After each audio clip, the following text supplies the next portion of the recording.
প্রতিনিধিদের সহায়তায় দেশের বিভিন্ন স্থানে রেল যাত্রীদের ভোগান্তির আরও খবর জানাচ্ছেন আব্দুল মালেক। রংপুরে সোমবার মধ্যরাত থেকে ঢাকার সাথে বন্ধ রয়েছে সব অঞ্চলের রেল যোগাযোগ। ফলে চরম দুর্ভোগে পড়েছেন সকাল থেকে স্টেশনে আসা যাত্রীরা। স্টেশনে বসে আছি, এখন দেখতেছি ট্রেন নাই। পাটগ্রামে যাবো তো এখন ট্রেন নাই, এখন বাজে যাই আমি। সকাল থেকে চট্টগ্রাম স্টেশনে কোনো ট্রেন ছেড়ে যায়নি। টিকিট করা যাত্রীদের ভোগান্তি কমাতে বিআরটিসির বাসের ব্যবস্থা করেছে রেল কর্তৃপক্ষ।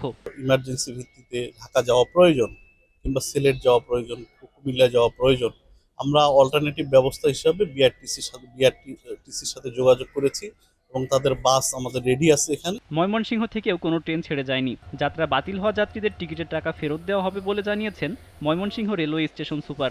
যারা অনলাইনে টিকিট কেটেছে তারা অনলাইনে ফেরত দিবে, 3 কার্য দিবসে তাদের ফিরতি টাকা ফেরত পাবে। আর যারা কাউন্টারে কেটেছে 8:30টার পর থেকে কাউন্টারে টিকিট ফেরত নেওয়া হবে। ট্রেন চলাচল বন্ধ রয়েছে রাজশাহী স্টেশন থেকেও। পূর্ব ঘোষণা ছাড়া এমন কর্মসূচিতে ক্ষোভ প্রকাশ করেছেন সাধারণ যাত্রীরা।